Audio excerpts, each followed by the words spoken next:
নমস্কাৰ আপুনি চাই আছে লাইভ আৱাৰ মই জয়ন্ত মাধৱ গোস্বামী অৱশেষত জুবিন গাৰ্গৰ ভিজেৰা ৰিপৰ্ট চিআইডিৰ হাতত দিল্লীৰ পৰা আহি পালে জুবিনৰ ভিজেৰা ৰিপৰ্ট মুখ্যমন্ত্ৰীক চিআইডি অৰ্পণ কৰিব ভিজেৰা ৰিপৰ্ট কি আছে জুবিন গাৰ্গৰ ভিজেৰা ৰিপৰ্টত তাক লৈ বৰ্তমান সকলো উৎকণ্ঠিত শেষকৃত্যৰ পূৰ্বে পুনৰ মনোনয়ন পৰীক্ষা কৰা হৈছিল জুবিন গাৰ্গৰ ৰহস্য উদ্ঘাটন হ'ব নেকি এই ভিজেৰা ৰিপৰ্টৰ পৰা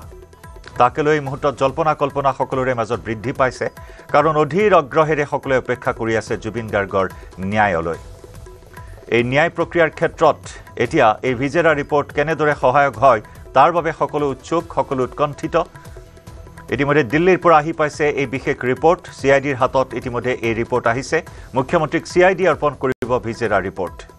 জুবিন গাৰ্গৰ মৃত্যুৰ 5 দিনৰ পিছত চেম্পল সংগ্ৰহ কৰি পৰীক্ষাৰ বাবে দিল্লীলৈ প্ৰেৰণ কৰা হৈছিল অৱশেষত সেই ৰিপৰ্ট আহি পালে চিআইডিৰ হাতলৈ আহিল ভিজেৰা ৰিপৰ্ট আৰু আজি পুনৰ জনাইছো মুখ্যমন্ত্ৰীৰ হাতত চিআইডি অৰ্পণ কৰিব ভিজেৰা ৰিপৰ্ট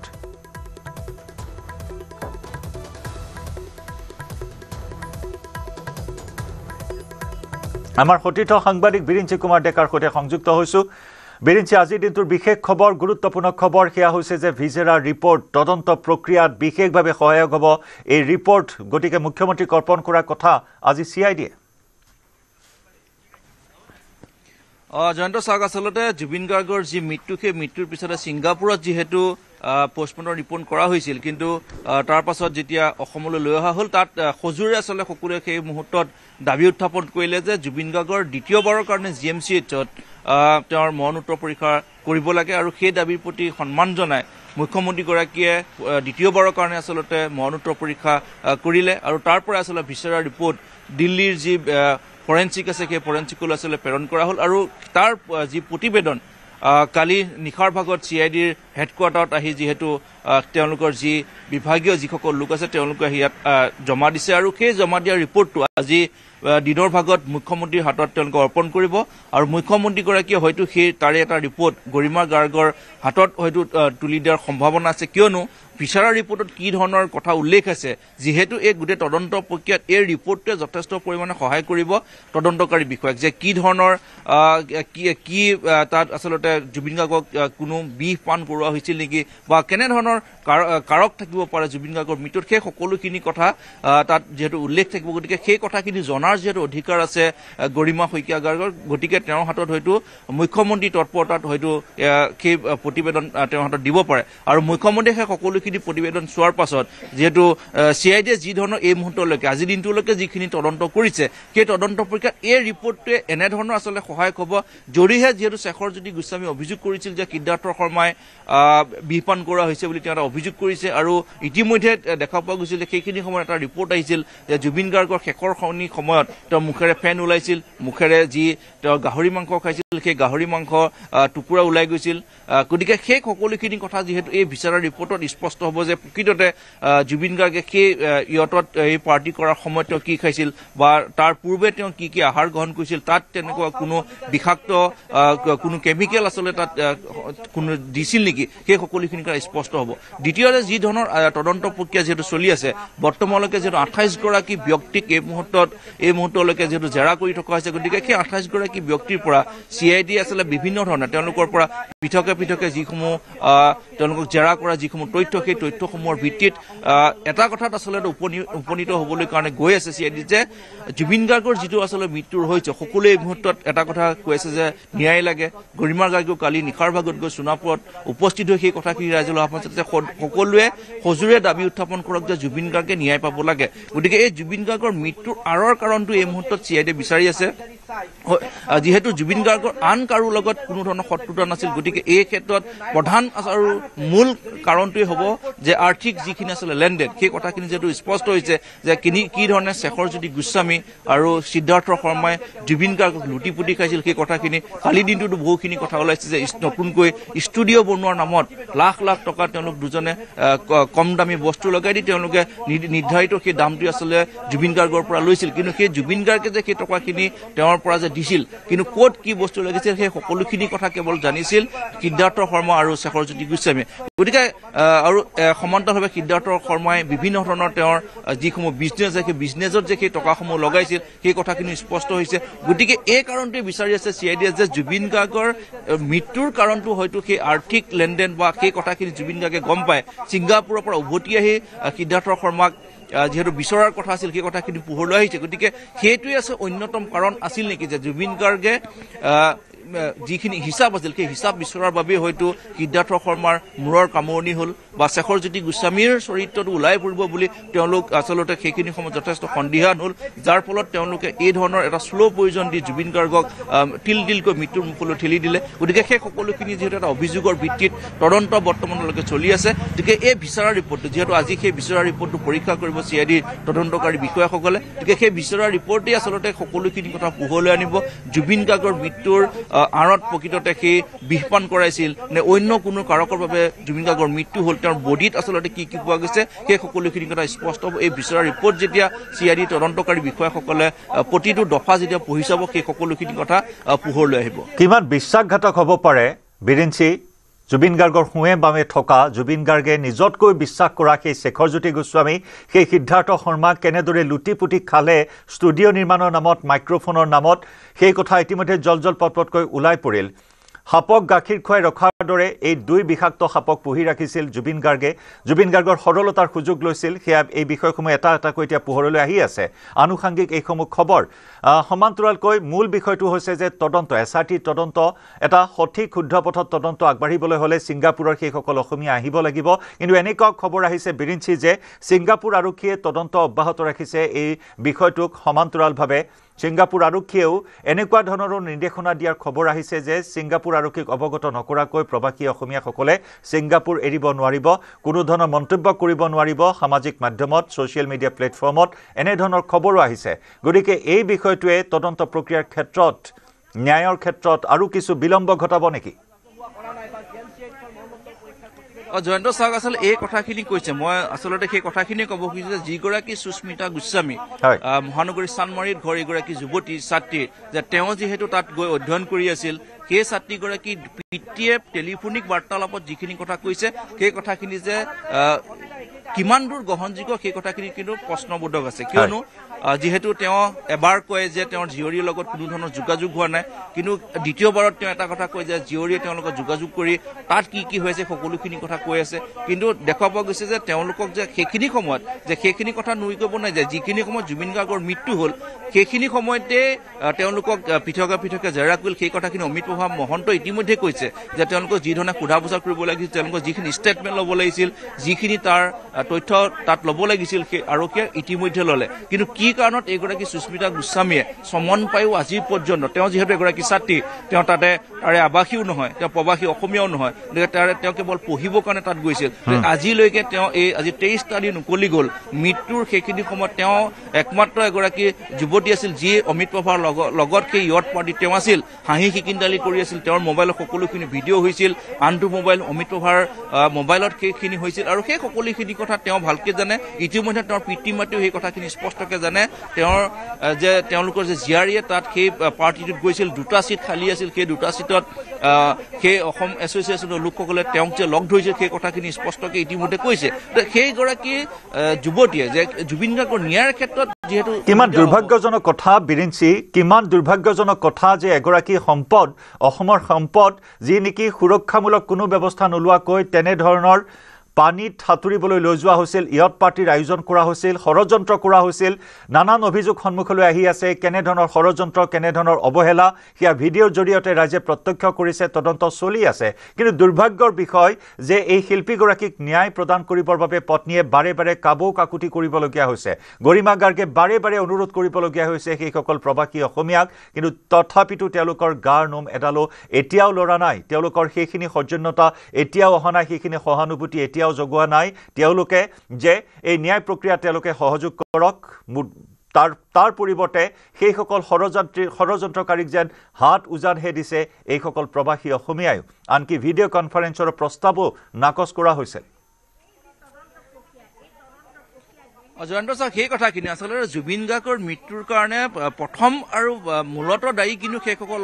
সেই অসমীয়া সমাজে কিন্তু যেতিয়া জুবিন গাৰ্গ ছিংগাপুৰলৈ ইয়াৰ পৰা গৈছিল সেই ধৰণৰ কোনো ধৰণৰ প্ৰগ্ৰামেই নাছিল যে তেওঁলোকে তেনেধৰণে দ্বীপ চাবলৈ যাব ইয়ট পাৰ্টি কৰিব এই কথাখিনি আচলতে শ্যামকানু মহন্ত জুবিন গাৰ্গক তাৰ অনুষ্ঠানৰ বাবে লৈ গৈছিল গতিকে সেই কথাখিনি যে সেই অসম এছ'চিয়েশ্যনৰ যিগৰাকী তন্ময় ফুকন তেওঁলোকে আছে অভিমন্যু তালুকদাৰ তেওঁলোকেহে আচলতে এই পাৰ্টিটো এৰেঞ্জ কৰিছিল আৰু যিগৰাকী অসমৰ সম্পদ সেই সম্পদগৰাকী যথেষ্ট পৰিমাণে অসুখীয়া অৱস্থাত থকাৰ পাছতো তেওঁলোকে কাৰো কথা নুশুনি সেই ইয়ট পাৰ্টি লৈ গৈছিল নিশা প্ৰায় মাজ নিশালৈকে তেওঁলোকে যিগৰাকী জুবিন গাৰ্গে অনুষ্ঠানত আছিল এটা অনুষ্ঠানত তেওঁ পাৰ্টি কৰি আছিল তাৰ পৰা তেওঁ আচলতে হোটেললৈ নগৈ পোনে পোনে আচলতে এই তেওঁলোকৰ লগত গুচি গৈছিল কিন্তু সেই কেইগৰাকী ব্যক্তিৰ বাবে জুবিন গাৰ্গৰ মৃত্যু হ'ল কিন্তু তাৰ পাছতো তেওঁলোকে এই অসমৰ সেই সম্পদগৰাকী হেৰাই যোৱা আজি 23টা দিন উকলি যোৱাৰ পাছতো কিন্তু তেওঁলোকৰ সেইখিনি সৌজন্যতা বোধো নাই যে প্ৰকৃততে ইয়টত কি হৈছিল ঘটনাটো কোনে তেওঁৰ বিৰুদ্ধে ষড়যন্ত্ৰ কৰিলে যিখিনি তেওঁলোকে আচলতে জানে যে তেওঁলোকৰ হাতত যিখিনি ভিডিঅ' ক্লিপিংছ আছে সেই ক্লিপিংছখিনিকে দিব বা তেওঁলোকে এই যি ধৰণে SITক তেওঁলোকে সহযোগ কৰিব লাগিছিল আজি পৰ্যন্ত কিন্তু তেওঁলোকে কোনো ধৰণৰ সহযোগিতা নকৰিলে বৰঞ্চ তেওঁলোকক যোগাযোগ কৰিলে তেওঁলোকে সেই যোগাযোগ বিচ্ছিন্ন কৰি দিয়ে বা তেওঁলোকে কোনো ধৰণৰ যোগাযোগ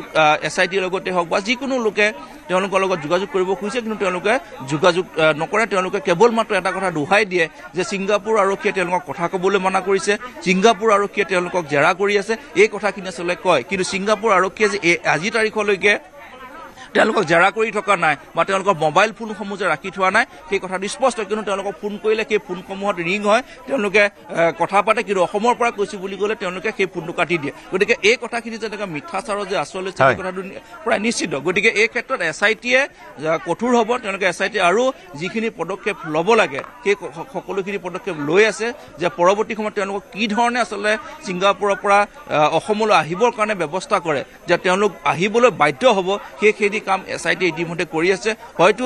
2 দিন পলম হ'ব কিন্তু তেওঁলোক যে SIT সন্মুখত হাজিৰ হৈ জুবিন গাৰ্গৰ শেষ সময়ত কি হৈছিল সেই কথাখিনি যে ক'বই লাগিব সেইটো নিশ্চিত কিন্তু সমান্তৰালভাৱে এইসকল প্ৰবাসী অসমীয়া SIT হাজিৰ নোহোৱা পৰ্যন্ত কিন্তু জুবিন গাৰ্গৰ যি তদন্ত সেইটো আধৰুৱা হৈ ৰ'ব জুবিন গাৰ্গক লৈ আমি যি ন্যায়ৰ কথা কৈ আছো সেই ন্যায়ৰ পৰা কিন্তু জুবিন গাৰ্গ বঞ্চিত হ'ব সেই কথাটো কিন্তু নিশ্চিত কিমান নিকৃষ্ট এখন নাটক ৰচনা কৰি আছে এতিয়াও সেইসকল ছিংগাপুৰীয়া অসমীয়াই অতি দুৰ্ভাগ্যজনক কথা এয়া গতিকে এই নাটকৰ অন্তৰালত কি আছে ৰহস্য কি ষড়যন্ত্ৰ আছে সেয়াও এটা গুৰুত্বপূৰ্ণ বিষয় কিন্তু তাৰ সমান্তৰালকৈ বিৰিঞ্চি সেইসকল অসমীয়াক সোধা প্ৰশ্ন কৰাটো অত্যন্ত জৰুৰী আপুনি জনাই আছে আমি সকলোৱে এই কথা কৈ আহিছোঁ বহুখিনি প্ৰশ্নৰ উত্তৰ এতিয়াও পাবলৈ বাকী আছে জুবিন গাৰ্গে 17 ছেপ্টেম্বৰতে গৈছিল ছিংগাপুৰলৈ ড্ৰুক এয়াৰলাইন্সৰ গুৱাহাটীৰ পৰা ডাইৰেক্ট ফ্লাইট আছিল নন ষ্টপ ফ্লাইটত তেওঁ গৈ ছিংগাপুৰত উপস্থিত হৈছিল কোৱা হৈছে অনুমান কৰা হৈছে 2 পৰা 3 বজাৰ ভিতৰত তেওঁ ছিংগাপুৰ পাইছিল দুপৰীয়া দিনৰ ভাগত গতিকে সেই 17 ছেপ্টেম্বৰৰ নিশা তেওঁ কি কৰিলে 18 ছেপ্টেম্বৰৰ উৰেটো দিনে নিশা তেওঁ কি কৰিলে কোন তাৰিখে বুক কৰা হৈছিল ইয়টখন নানানটা প্ৰশ্ন এইসমূহ উত্তৰ কিন্তু এতিয়াও পোহৰলৈ আহিবলৈ বাকী আছে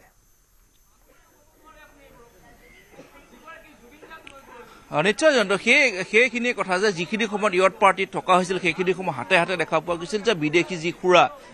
যি বটলসমূহ আচলতে আমি দেখা পাইছিলোঁ গতিকে তাত কিবা আছিল নেকি যে যিটো পানীয় খালে আচলতে জুবিন গাৰ্গৰ শৰীৰে আচলতে সেই কথাটো আচলতে সহ্য নকৰিব বা জুবিন গাৰ্গৰ দেহৰ বাবে সেইটো ক্ষতিকাৰক আছিল গতিকে সেইখিনিলৈ আচলতে তেওঁলোকে ভূক্ষেপ নকৰিলে গতিকে তাৰো সেই যিসমূহ চেম্পুল আছিলে সেইখিনি সময়ত ছিংগাপুৰকে যিহেতু লৈছে গতিকে আমাৰ হাতত যিখিনি শেহতীয়া তথ্য আছে ছিংগাপুৰৰ আৰক্ষীয়ে যিখিনি তেওঁলোকে ষ্টেটমেণ্ট লৈছিল তাত যিখিনি তেওঁলোকে তথ্য প্ৰমাণ সেইখিনি সময়ত তেওঁলোকে যুগুত কৰিছিল সেই সকলোখিনি ৰিপৰ্ট কিন্তু SIT দলে সেইখিনি লাভ কৰিব কেইটামান দিন পলম হ'ব কিন্তু সেই সকলোখিনি ৰিপৰ্ট ইতিমধ্যে পলম হ'ব আৰু আমাৰ হাতত যিখিনি তথ্য আছে যে CIDয়ে তাৰে কিছু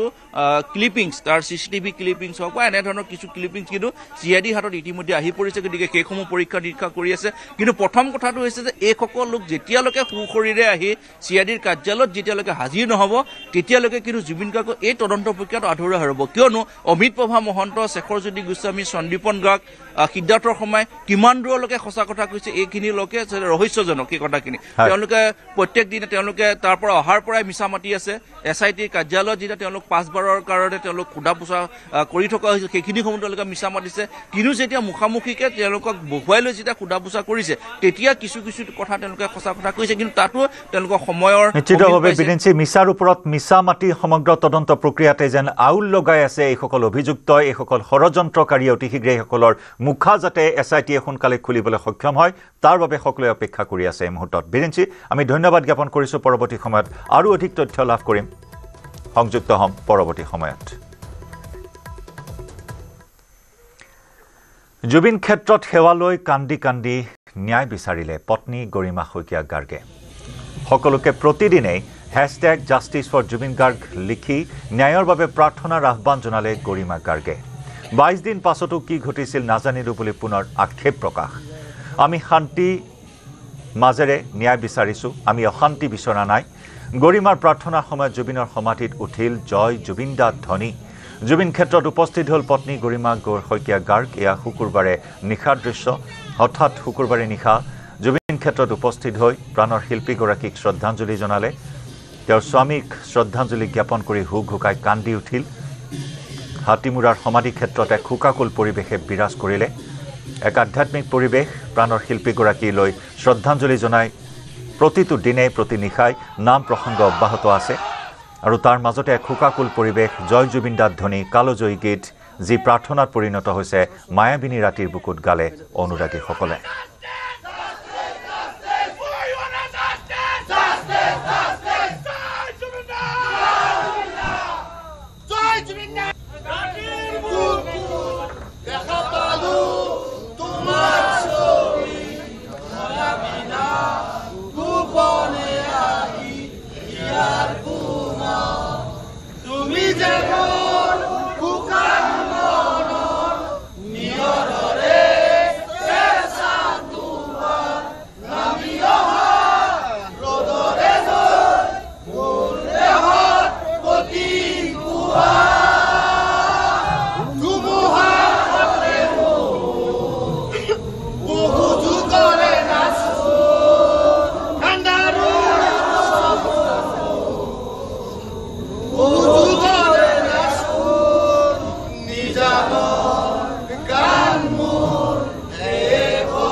Back.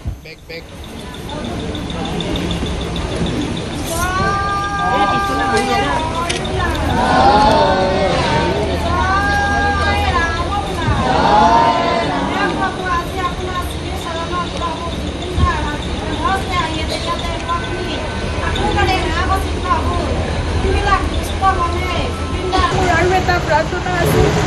তেওঁ যাতে ন্যায় পায় সেইকাৰণে সেইকাৰণে প্ৰতিদিনে #JusticeForJubin Garg সকলোৱে লিখিব এবাৰ আৰু সকলোৱে ন্যায় প্ৰাৰ্থনা কৰিব সদায় যি হৈছিল আমি জানিব লাগে সেইটোৱে কথা আজিলৈকে জনা নাই কি হ'ল 22টা দিন পাৰ হ'ল আজিলৈকে আমি নাজানো কি ঘটনা ঘটি গ'ল কিন্তু আপোনালোকে সকলোৱে লিখিব আপোনালোকৰ ছ'চিয়েল মিডিয়া আছে এখন যুদ্ধৰ আমাৰ সকলোৰে এখন হাতত প্লেটফৰ্ম আছে সকলোৱে সেই প্ৰাৰ্থনা কৰাৰ লগতে আপোনালোকে জাষ্টিছ বিচাৰিব লাগিব ন্যায় কাৰণে আমি খুব ধৈৰ্যৰে আমি অপেক্ষা কৰি আছোঁ কিন্তু সেই ন্যায় আমি পাব লাগিব সেইকাৰণে সেই যুঁজখনত আমি সদায় ব্ৰতী হৈ থাকিব লাগিব আপোনালোকক প্ৰাৰ্থনা জনাইছোঁ #Justice for Zubin Garg সদায় লিখিব আপোনালোকে সদায় লিখিব সদায় দাবী কৰিব সদায় অনুৰোধ কৰিব সদায় প্ৰাৰ্থনা কৰিব কিন্তু আমি কোনো মানে অশান্তি বিচৰা নাই শান্তিপূৰ্ণভাৱে যাতে ন্যায় ব্যৱস্থা আমাক সেইখিনি ন্যায় দিয়ে সেয়াই প্ৰাৰ্থনা কৰিছোঁ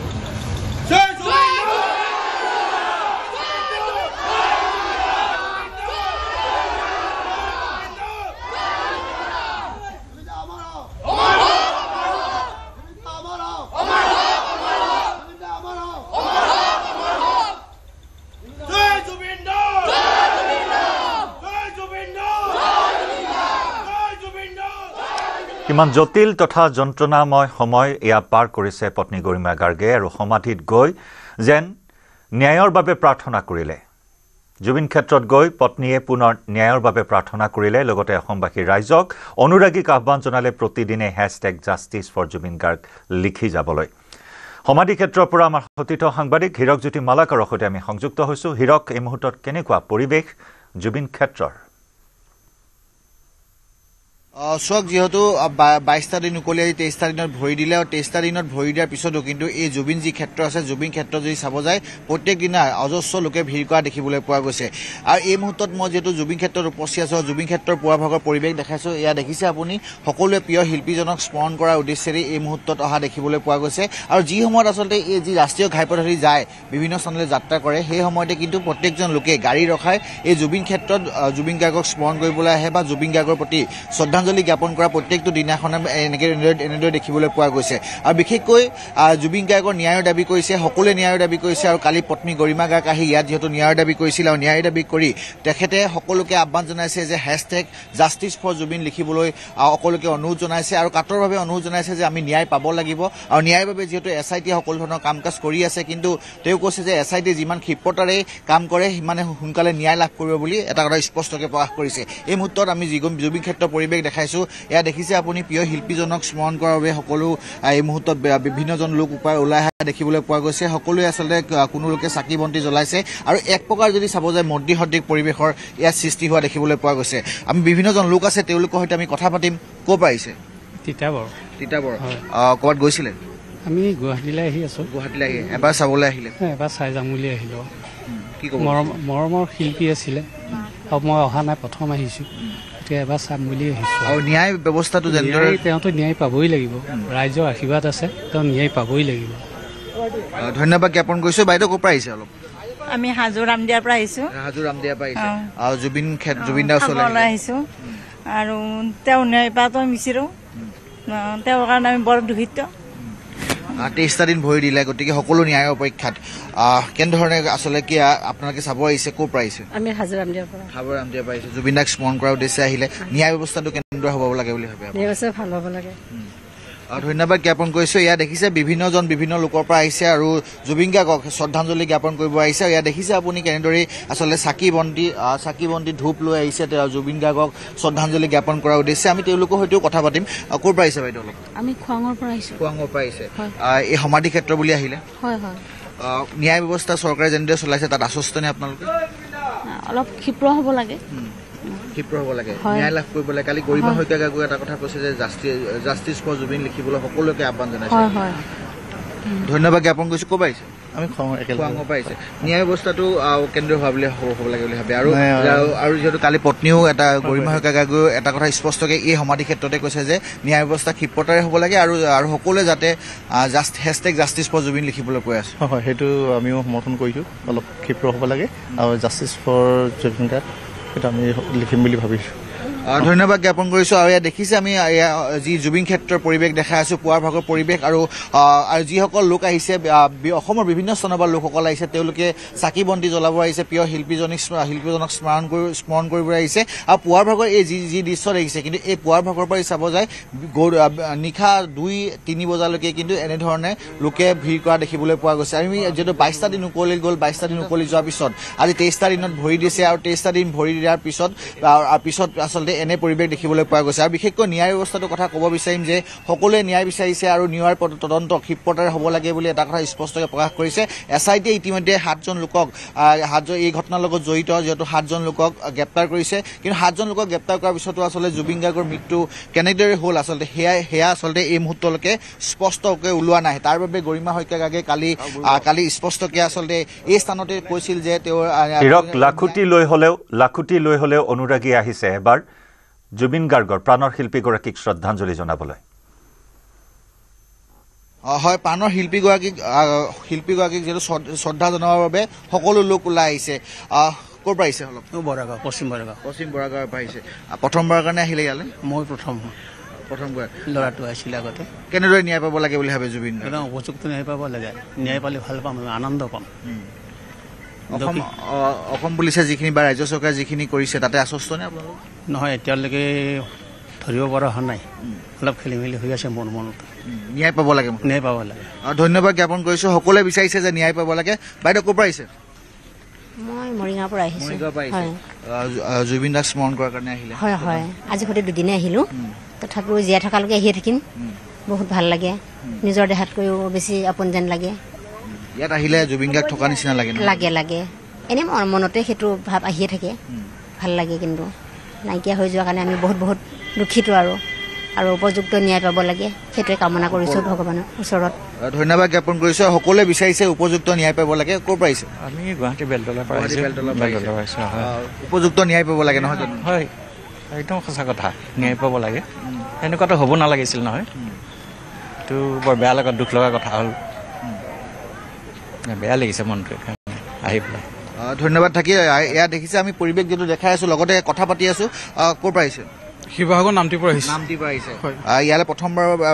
আহিছোঁ ন্যায় ব্যৱস্থাটো কেনেদৰে হ'ব লাগে বুলি ভাবে যিহেতু কালি গৰিমা শইকীয়া গাৰ্গৰ পত্নী গৰিমা শইকীয়া গাৰ্গেও কৈছে যে #জাষ্টিছ ফৰ জুবিন লিখিব কৈছে প্ৰত্যেকগৰাকী লোকক ছ'চিয়েল মিডিয়াত লিখিব কৈছে যে ন্যায় ব্যৱস্থাটো সোনকালে পাব লাগে বা ন্যায় লাভ কৰিবই লাগিব হয় অতি সোনকালে ন্যায় লাভ কৰিব লাগে যিজন মানুহে ৰাজনীতি বেয়া পাইছিলে সেই মানুহজনৰ লগতে বৰ্তমান ৰাজনীতি হৈ থকা আমি দেখিবলৈ পাইছোঁ চৰকাৰখনে সেইটো ৰাজনীতি এৰি পেলাই অতি সোনকালে যেন ন্যায় দিব পাৰে সেইটো আমি আশা কৰিছোঁ ধন্যবাদ জ্ঞাপন কৰিছোঁ ন্যায় পাব লাগে জুবিন দা যিমান ভাল আছিলে সেইটো অনুপাতে সোনকালে ন্যায় পালে ভাল আৰু অসমৰ এটা বলিষ্ঠ কণ্ঠ শেষ হৈ গ'ল কি ক'ম ধন্যবাদ জ্ঞাপন কৰিছোঁ আৰু এয়া আছিল বিভিন্ন লোক যি বিভিন্ন স্থানৰ পৰা লোকসকল আহিছে আৰু লোকসকল আহি ইয়াত দেখিছে আপুনি কেনেদৰে শ্ৰদ্ধাঞ্জলি জ্ঞাপন কৰিছে বা জুবিন গাৰ্গক স্মৰণ কৰিছে আৰু সকলোৱে এটাই বিচাৰিছে যে অতি সোনকালে ন্যায় পাব লাগে আৰু ন্যায় ব্যৱস্থাটো আচলতে ক্ষিপ্ৰতাৰে হ'ব লাগে বুলি কৈছে আৰু ন্যায়ৰ বাবে এতিয়া অপেক্ষা কৰি আছে আচলতে প্ৰকৃত ৰহস্য কি সেই বিষয়ে সোনকালে আৰক্ষীয়ে উদ্ঘাটন কৰিব লাগে SIT যি গঠন কৰি আছে SITয়ে সেয়া উদ্ঘাটন কৰিব লাগে সেয়া সকলোৱে বিচাৰিছে এতিয়া সকলোৱে এটাই দাবী যে গৰিমা শইকীয়া গাৰ্গে যিটো কথা কৈছে #জাষ্টিছ ফৰ জুবিন গাৰ্গ আৰু সেই কথা সকলোৱে সন্মতি জনাইছে আৰু সকলোৱে কৈছে যে সেই হেছটেগ সকলোৱে লিখিব বুলি বদ্ধপৰিকৰ আৰু লগতে তেওঁ কৈছে যে তেওঁ সকলোৱে এটা কথা কৈছে যে আচলতে ন্যায় ব্যৱস্থা ক্ষিপ্ৰতাৰে হ'ব লাগে ন্যায় পাবই লাগিব জুবিন গাৰ্গে আচলতে মৃত্যু কেনেদৰে হ'ল বা কি হ'ল আৰু যিসকল আচলতে দোষী সেইসকল ন্যায় পাব লাগিব বুলি স্পষ্টকৈ সকলোৱে এই মুহূৰ্তত ধন্যবাদ জনাইছোঁ হীৰক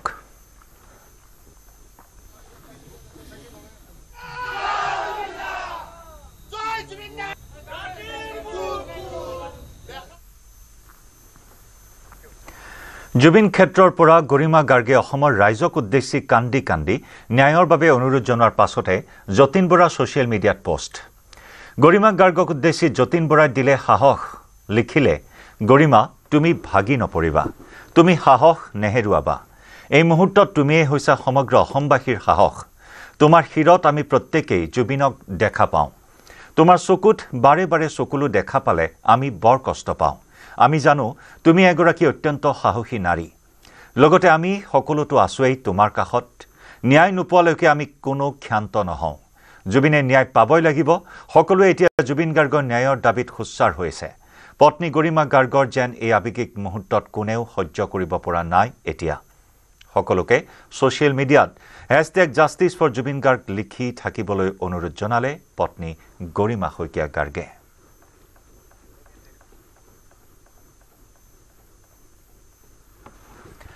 জুবিন গাৰ্গক ন্যায় প্ৰদানৰ ক্ষেত্ৰত পলম নকৰিবলৈ চৰকাৰক আহ্বান জনালে জুবিন গাৰ্গৰ খুৰাক মনোজ কুমাৰ বৰঠাকুৰে। জুবিনৰ মৃত্যুৰ গোচৰৰ অভিযোগনামা দাখিল কৰিবলৈ 3 মাহ সময় নলৈ 2 মাহৰ ভিতৰতে সম্পূৰ্ণ কৰাৰ আহ্বান জনাই জুবিন গাৰ্গৰ খুৰায়েকে ক'লে, ৰাইজ অস্থিৰ হৈ পৰিছে। যিমানেই পলম হ'ব সিমানেই সকলো অস্থিৰ হৈ পৰিব। অন্যহাতে ছিংগাপুৰত জুবিন গাৰ্গৰ মৃত্যুৰ সময়ত উপস্থিত থকা সকলো প্ৰবাসী অসমীয়াকে ৰাজকমল কলিতাৰ দৰে অসমলৈ আহি তদন্তত সহযোগ কৰিবলৈ মনোজ বৰঠাকুৰে আহ্বান জনায়। তেওঁ লগতে ক'লে, যদি ভুল নাই আহিবলৈ ভয় কিহৰ। উল্লেখযোগ্য যে পৰিয়ালৰ হৈ গৰিমা গাৰ্গৰ সৈতে মনোজ বৰঠাকুৰে একেলগে এজাহাৰ দাখিল কৰিছিল। জুবিন গাৰ্গৰ পৰিয়ালৰ যিকেইগৰাকী এজাহাৰ দাখিল কৰিছিলে, যিকেইগৰাকীৰ নামত এজাহাৰ দাখিল কৰিছিলে, তাৰ ভিতৰত এগৰাকী হৈছে জুবিন গাৰ্গৰ নিজৰ খুৰাক তথা দদাইদেউ মনোজ কুমাৰ বৰঠাকুৰ। আৰু তেওঁৰ ঘৰ হৈছে শিৱসাগৰত। আৰু বৰ্তমান মনোজ কুমাৰ বৰঠাকুৰ মোৰ কাষত আছে। মই এই সন্দৰ্ভত এই তদন্তটো কি ধৰণে দৃষ্টি নিক্ষেপ কৰিছে, কি ধৰণে হোৱা উচিত বুলি ভাবে, সেই বিষয়ে আমি জানিব বিচাৰিম। আজি 23টা দিন হ'ল জুবিন গাৰ্গ আমাৰ মাজৰ পৰা নোহোৱা হোৱা। এই সময়ছোৱাত তদন্তটো কেনেধৰণৰ আপোনালোকে দেখিছে? তদন্ত কিমান আশাবাদী? আমি তদন্তটো সঠিকভাৱে আগবঢ়া যেন অনুভৱ হৈ আছে আমাৰ এতিয়ালৈকে। 23টা দিন হৈ গ'ল। যিখিনি কৰিব লাগে তদন্ত সমিতিয়ে SIT-য়ে, মই ভাবোঁ সঠিকভাৱে আগবাঢ়িছে এতিয়ালৈকে। এতিয়া মুখ্যমন্ত্ৰীয়ে কৈছে যে প্ৰায় 3 মাহ সময় লাগিব চাৰ্জশ্বিট দাখিল কৰিবলৈ। 3 মাহ সময়টো তেখেতসকলে কি কেলকুলেট কৰিছে এইবিলাক আইনী প্ৰক্ৰিয়াৰ বিষয়ে মই ইমান অৱগতি নহয়, কিন্তু 3 মাহত আগতে হ'লে ভাল। আমি ভাবিছোঁ যে এতিয়া আজি 23 দিন হৈছে, ভাবিছোঁ এইটো 2 মাহৰ ভিতৰতে গোটেই প্ৰক্ৰিয়াটো সমাপ্ত হ'ল। প্ৰথম প্ৰাথমিক তদন্তৰ হেৰিটো সমাপ্ত হোৱাৰ পিছত চাৰ্জশ্বিট দিব। 3 মাহ মেক্সিমাম ধৰিছে বোধহয়, তাৰ আগতেই হ'ব মই বিশ্বাস কৰোঁ। আৰু এইটো ক্ষেত্ৰত এই চৰকাৰখনেও যথেষ্ট তীক্ষ্ণ নজৰ ৰাখিছে গোটেই প্ৰক্ৰিয়াটোত। আৰু এই গোটেই প্ৰক্ৰিয়াটো খৰতকীয়া কৰিলে তেখেতসকলৰ কাৰণে মংগল। মাজে মাজে দেখা গৈছে যে ৰাজনৈতিক নেতাসকলে এই গোটেই বিষয়টোক লৈ আচলতে বোকা ছটিওৱা ৰাজনীতি এটা, এইটো বৰ বেয়া কথা। এইটো ইম্পাৰ্চিয়েলি সকলো এক হওক। অসমৰ মানুহে পলিটিকেল ডিফাৰেঞ্চেছ নামানি, কোনো ৰিলিজিয়াছ পলিটিকেল বা কোনো চ' কল ছ'চিয়েল ডিষ্টেঞ্চ নামানি এক হৈছে। এক হোৱাৰ মুহূৰ্তত দলে দলে হেৰি কৰিবলৈ যাব নালাগে। এটা মঞ্চৰ পৰাই কওকচোন গোটেইখিনি মানুহৰ লগত থাকক। এই অন্তত এই সময়ছোৱা যেতিয়ালৈকে এই তদন্তটোৰ শেষ নহয়। ৰাজনীতি বেলেগে কৰিব, ৰাজনীতি আহিব, ইলেকশ্যন আহিব, কিন্তু এই মুহূৰ্তত জুবিনক লৈ ৰাজনীতি যাতে নকৰে, এইটো আমাৰ বিনম্ৰ এটা অনুৰোধ। এয়া আছিলে জুবিন গাৰ্গৰ খুৰাক মনোজ কুমাৰ বৰঠাকুৰ। এওঁ যি 3গৰাকী পৰিয়ালৰ যি 3গৰাকীয়ে আচলতে এজাহাৰ দাখিল কৰিছিলে, নাম উল্লেখ আছিলে, তাৰ ভিতৰত অন্যতম এগৰাকী। আৰু মনোজ কুমাৰ বৰঠাকুৰেও তেওঁলোকে আচলতে তদন্ত প্ৰক্ৰিয়াটো দীঘলীয়া হোৱাটো কামনা কৰা নাই। খৰতকীয়া যাতে তদন্ত হয়, খৰতকীয়া তদন্ত কৰি যাতে ন্যায় দিয়ে জুবিন গাৰ্গক, তাৰ বাবে তেওঁ আহ্বান জনাইছে। আৰু এই বিষয়টোক লৈ যাতে কোনো ধৰণৰ ৰাজনৈতিক দলবিলাকে আচলতে বোকা ছটিওৱা ৰাজনীতিত লিপ্ত নহয় বা এই বিষয়টোক লৈ, তাৰ বাবে তেওঁলোকে বিনম্ৰ আহ্বান জনাইছে। জুবিন হত্যাৰ তদন্তৰ সময়তে পোহৰলৈ আহিছে সিদ্ধাৰ্থ শেখৰৰ লুণ্ঠনৰ নতুন কাহিনী। জোনালীত নিৰ্মাণ কৰা নতুন ষ্টুডিঅ'ৰ নামতো সিদ্ধাৰ্থ আৰু শেখৰে লুণ্ঠন কৰিছিল জুবিনৰ ধন। নতুন ষ্টুডিঅ'ৰ মাইক্ৰফোন ক্ৰয়ৰ নামত সিদ্ধাৰ্থ শৰ্মা আৰু শেখৰ গোস্বামী লুটিছিল 11 লাখ টকা। 5 লাখ টকীয়া মাইক্ৰফোন 16 লাখ টকাত জুবিনক বেচিছিল সিদ্ধাৰ্থ আৰু শেখৰে। মৃত্যুৰ পূৰ্বে জুবিন গাৰ্গে কৈ গৈছিল মাইকটোৰ দাম 16 লাখ টকা বুলি। সিদ্ধাৰ্থ আৰু শেখৰে জুবিনক দিয়া তথ্যৰ আধাৰতে জুবিনে মাইকটোৰ দাম 16 লাখ টকা বুলি কৈছিল। কিন্তু মেনলি লেব ৰেফাৰেন্সৰ মনোগল্ড মাইকটোৰ দাম প্ৰকৃততে আছিল 5,08,000 টকা। জুবিনৰ ষ্টুডিঅ'ৰ সামগ্ৰী ক্ৰয়ৰ ধনৰ ৰচিদত স্পষ্ট হৈ আছে মাইকটোৰ প্ৰকৃত দাম। ধনৰ ৰচিদত স্পষ্টকৈ উল্লেখ আছে মনোগল্ড মাইকটোৰ দাম। জোনালী ষ্টুডিঅ' নিৰ্মাণতো জুবিনৰ ধনৰ হ্ৰাস কৰিছিল সিদ্ধাৰ্থ আৰু শেখৰে। নতুন ষ্টুডিঅ' নিৰ্মাণৰ কিছুদিন পিছতে ঘূনে খাইছিল ভিতৰৰ সামগ্ৰী। পাছত প্ৰায় 22 লাখ টকাৰে ষ্টুডিঅ'টোৰ পুনৰ নিৰ্মাণ কৰিবলগীয়া হৈছিল জুবিনে। কিন্তু জুবিনৰ ঘনিষ্ঠসকলে দেখিছিল পুনৰ মেৰামতিকৰণৰ নামত আচলতে বিশেষ একোৱেই কৰিবলগীয়া নাছিল। জুবিনে স্পষ্টভাৱে কৈ গৈছিল শেখৰহঁতে যি ধৰণে আঁচনি কৰিছে সেই মতে ষ্টুডিঅ'ৰ কাম কৰা বুলি। গাৰ কাষতে থাকি দীৰ্ঘদিনৰ পৰা জুবিনক বিশ্বাসঘাতকতা কৰি আহিছিল এই দুই নীলাশিয়ালে কেৱল সিদ্ধাৰ্থই কোটি কোটি টকাৰ সম্পদ গঢ়া নাছিল শেখৰেও জুবিনৰ লগত বাদ্য বজাই গঢ়িছিল কোটি কোটি টকাৰ সম্পত্তি নিজৰ ঘৰ এটা সম্পূৰ্ণকৈ বনাবলৈ সক্ষম নোহোৱা জুবিন গাৰ্গৰ পৰিৱৰ্তে কিন্তু শেখৰৰ আছিল 3 মহলীয়া অট্টালিকা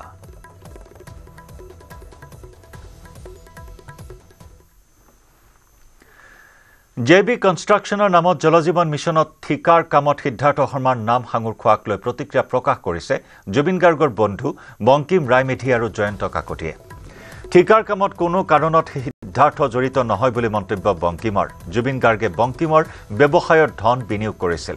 সকলো তথ্য তেওঁৰ লগত আছে বুলি দাবী কৰে বংকিম ৰায়মেধিয়ে জেবি কনষ্ট্ৰাকশ্যনে 24 কোটি টকাৰ কাম পাইছিল কিন্তু কোনো এটা কামত সিদ্ধাৰ্থ শৰ্মা নাই বুলি মন্তব্য এইটোৰে স্পষ্টীকৰণ দিব ওলাইছোঁ যে জিবি কনষ্ট্ৰাকশ্যন মই অনাৰ হয় জিবি কনষ্ট্ৰাকশ্যন অৰ্গেনাইজটো আৰু এইখন আমাৰ ৱাৰ্ক অৰ্ডাৰ এই ৱাৰ্ক অৰ্ডাৰখনত 18,74,52,000 আমি অৰ্ডাৰ পাইছিলোঁ জল জীৱন মিছনত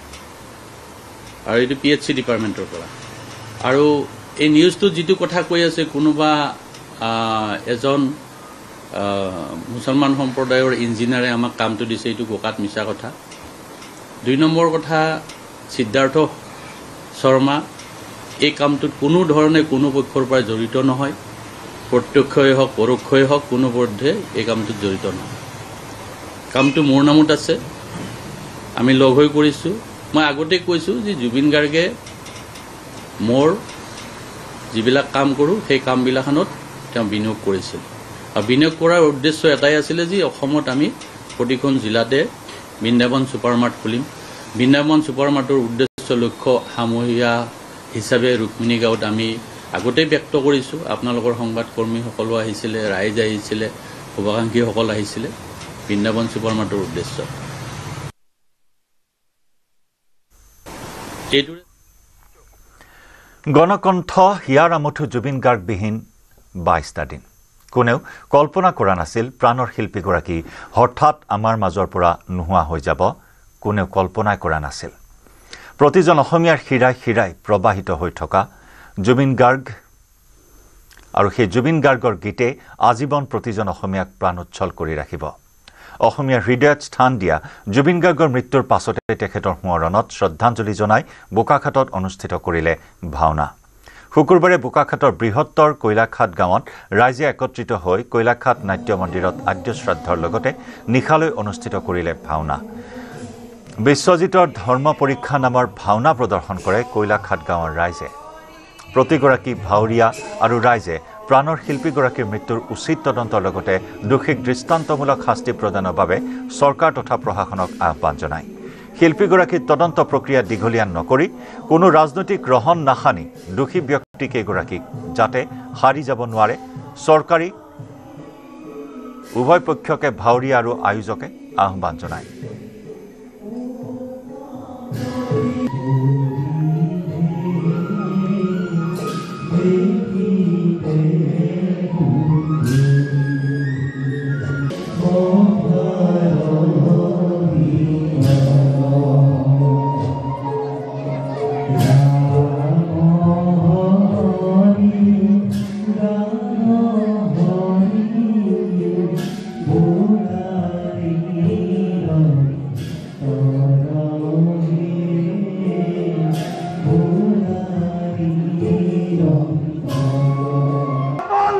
যদিও আমি গাঁৱৰ মাজৰ মানুহ আমাৰ মনতো জুবিনৰ সমানেই স্থান আছে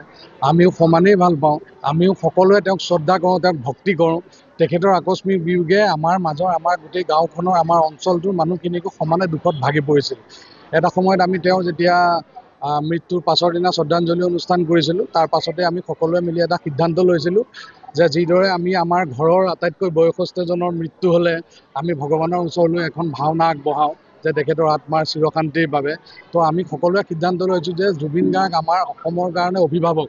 তেখেতে একমাত্ৰ অভিভাৱক যি সকলো সময়তে অসমৰ মানুহৰ কাৰণে মাত মাতিছিল বিনা দ্বিধাই সকলো কথা খুলি ক'ব পাৰিছিল গতিকে আমাৰ মতে তেওঁ অসমৰ আটাইতকৈ ডাঙৰ অভিভাৱক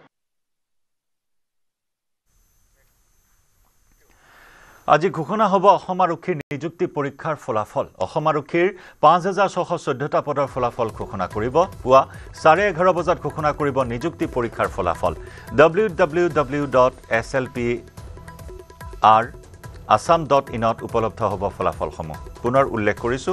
www.slpr.assam.in ত উপলব্ধ হ'ব ফলাফল মুখ্যমন্ত্ৰী শুভেচ্ছা জনালে পৰীক্ষাৰ্থীসকলক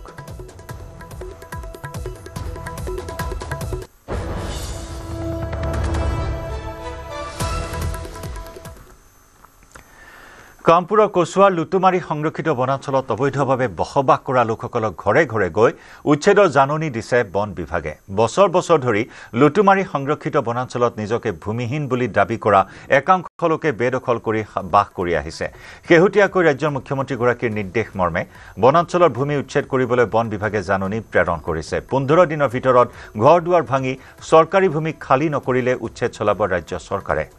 আনহাতে বেদখলকাৰীসকলে উচ্ছেদক সমৰ্থন কৰিছে যদিও অন্য স্থানত তেওঁলোকক সংস্থাপন দিবলৈ চৰকাৰক দাবী জনাইছে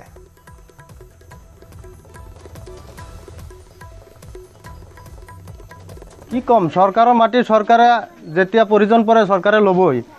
আমাৰ এটাই দাবী চৰকাৰৰ কাছত যাতে আমাৰ গৰীব দুখীয়া মানুহখিনি কমসে কম যিকোনো এটা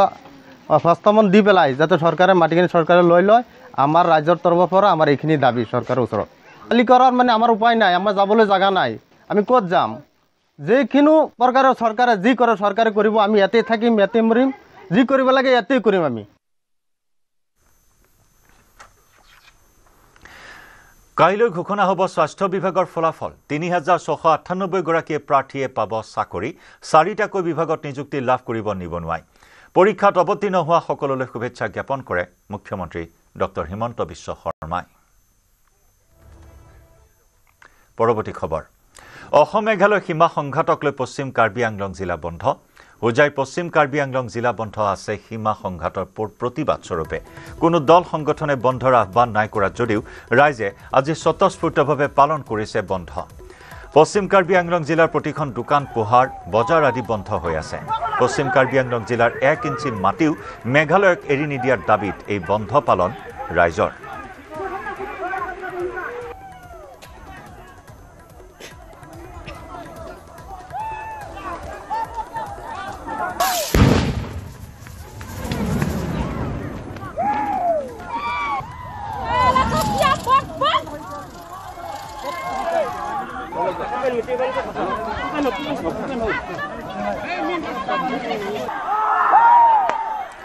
আমি সংযুক্ত হৈছো আমাৰ সতীৰ্থ সাংবাদিক প্ৰণৱ শৰ্মাৰ সৈতে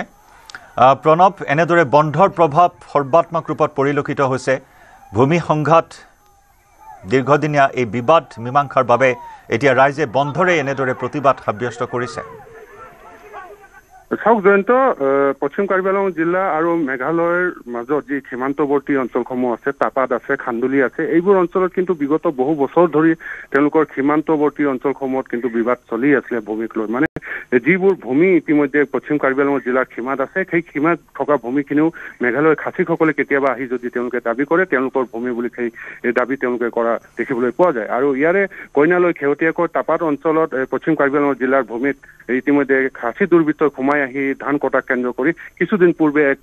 উত্তেজনাপূৰ্ণ পৰিস্থিতিৰ সৃষ্টি হৈছিলে আৰু সেই ঘটনাত কিন্তু এগৰাকী অৰিয়েল টিমুং নামৰ এগৰাকী অসমীয়া কাৰ্বি সম্প্ৰদায়ৰ যুৱক ইতিমধ্যে মৃত্যুবৰণ কৰিছিলে আৰু সেই ঘটনাৰ পাছত ইতিমধ্যে অঞ্চলটোত এক চেপা উত্তেজনা আজিৰ দিনতো কিন্তু বিৰাজ হৈ থকা দেখিবলৈ পোৱা গৈছে আৰু সমগ্ৰ ঘটনাক লৈ এই মুহূৰ্তত কিন্তু আজি পশ্চিম কাৰ্বি আংলং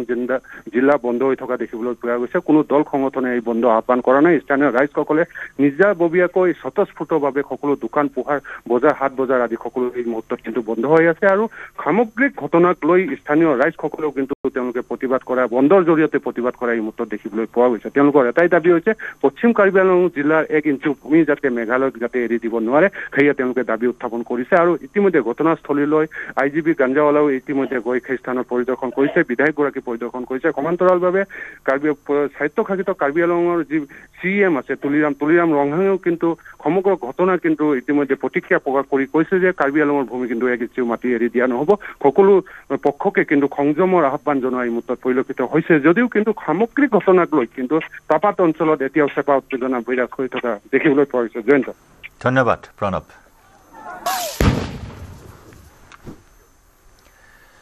মানসিক হাৰাশাস্তিৰ বাবে যুৱকৰ ৰহস্যজনক মৃত্যু বজালী ৰুবুল দাস নামৰ এজন যুৱকৰ ৰহস্যজনক মৃত্যুৰ গোচৰত বজালী আৰক্ষীয়ে 4জন লোকক গ্ৰেপ্তাৰ কৰিছে বজালীৰ কালাপাৰাত পুনৰ জনাইছো বজালীৰ কাহাৰপাৰাত এই চাঞ্চল্যকৰ ঘটনা সংঘটিত হৈছে ৰুবুল কুনাল দাসে পত্নীলৈ হোৱাটছএপ মেছেজযোগে প্ৰেৰণ কৰা এটা সুইচাইড নোটৰ ভিত্তিত বজালী আৰক্ষীয়ে নিকুঞ্জ ৰয় নৱ ৰয় অবিনাশ ৰয় আৰু হোমেশ্বৰ ৰয় নামৰ 4জন লোকক গ্ৰেপ্তাৰ কৰিছে অভিযোগ অনুসৰি এটা টেন্ট হাউচৰ স্বত্বাধিকাৰী ৰুবুল কুমাৰ দাসক বিয়া ঘৰত গৃহস্থই বিয়াৰ টেন্ট হাউচৰ ডিজাইন বাৰম্বাৰ সলনি কৰিবলৈ দি মানসিক হাৰাশাস্তি চলাইছিল আৰু মানসিক হাৰাশাস্তি সহিব নোৱাৰি ৰুবুল কুমাৰ দাসে চৰম সিদ্ধান্ত বাছি লয় আনহাতে ৰুবুল দাসে মৃত্যুৰ পূৰ্বে পত্নীলৈ প্ৰেৰণ কৰা হোৱাটছএপ মেছেজৰ ভিত্তিত পত্নীয়ে পাটাচাৰকুচি থানাত গোচৰ ৰুজু কৰিছে এই গোচৰৰ ভিত্তিতে আৰক্ষীয়ে বিয়া ঘৰৰ গৃহস্থ তথা নিকুঞ্জ ৰয় নৱ ৰয় অবিনাশ ৰয় আৰু হোমেশ্বৰ ৰয়ক গ্ৰেপ্তাৰ কৰে ইপিনে ৰুবুল দাসৰ মৃত্যুত বজালীত শোকৰ ছাঁ পৰিছে ৰুবুল কুমাৰ দাস তেখেত তেওঁৰ নিজৰ টেণ্ট আছে আৰু গতিকে তেওঁৰ টেণ্টৰ কাম কৰে ব্যৱসায় বিয়া বাৰুৰ ক্ষেত্ৰত আৰু তেওঁ কালি সন্ধিয়াৰ পৰা সন্ধানহীন হৈ আছিলে আৰু সন্ধানহীন হৈ থকাৰ পিছত প্ৰায় 7:08 মানত তেওঁৰ ৱাইফৰ মেছেজলৈ মোবাইললৈ এটা মেছেজ আহে যে তেওঁ যি বৰ্তমান যি টেণ্টৰ কাম কৰি আছিলে সেই বিয়া ঘৰখনৰ তেওঁৰ মালিক পক্ষৰ পৰা গৃহস্থ পক্ষৰ পৰা তেওঁ মানসিক অশান্তি পাই আছিলে